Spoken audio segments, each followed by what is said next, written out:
شعر ہے آگے 13ویں نمبر پہ جی محمد وسیم صدری لاہور سے ان کا تعلق ہے. تو بڑا خوبصورت لکھتے ہیں, اچھی شاعری کرتے ہیں, اور لکھا انہوں نے خامہ اٹھا اقبال کے افکار پھر سے عام کر. خامہ اٹھا اقبال کے افکار پھر سے عام کر, سوئی ہوئی اس قوم کی بیداری کے اقدام کر.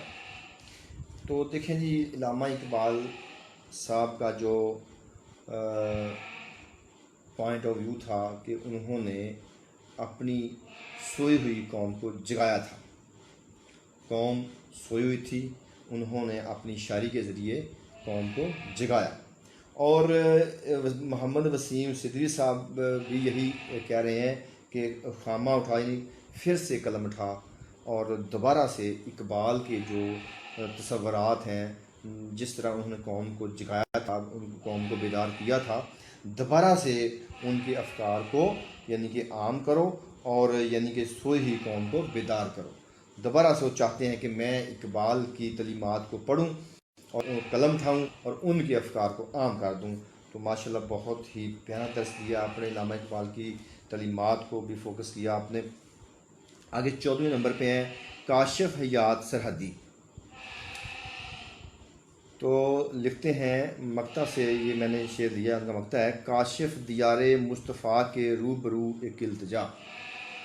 کاشف دیار مصطفیٰ کے روبرو ایک التجا, آقا مدینے میں مجھے ایک جھونپڑی انعام کر.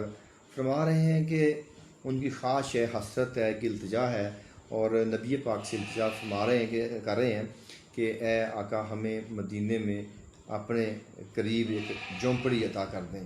یعنی کہ بہت اچھا ان کی حسرت ہے, بڑی اچھی خواہش ہے, تمنا ہے ان کی کہ میں مدینے چلا جاؤں اور وہاں پہ ہی اپنی کسی جھونپڑی میں رہ کر زندگی گزار دوں. تو اچھا شعر ہے. آگے تنزیلہ مہروی شاعرہ ہیں, اور یہ فرماتی ہیں کہ میراث اپنی چھوڑ کر جو ہو گئے ہیں سب تباہ. میراث اپنی چھوڑ کر جو ہو گئے ہیں سب تباہ, بٹکے ہوں کو راہ دکھا گرتے ہوں کو تھام کر. تو اصل میں شاعرہ ہمیں ایک درس دے رہی ہیں کہ ہم نے اپنی میراث چھوڑ دی ہے. ہماری میراث کیا تھی؟ ہماری میراث اسلامی تصورات ہیں, اسلامی تعلیمات ہیں, نبی پاک کے بتائے ہوئے درس ہیں, اور وہ ہم نے چھوڑ دیے ہیں, اور ہم بٹک گئے ہیں, اور ہم نے یعنی کہ جو گرے ہوئے لوگ ہیں ان کو اٹھانا بھی چھوڑ دیا ہے. تو کہتی ہیں کہ ہمیں جو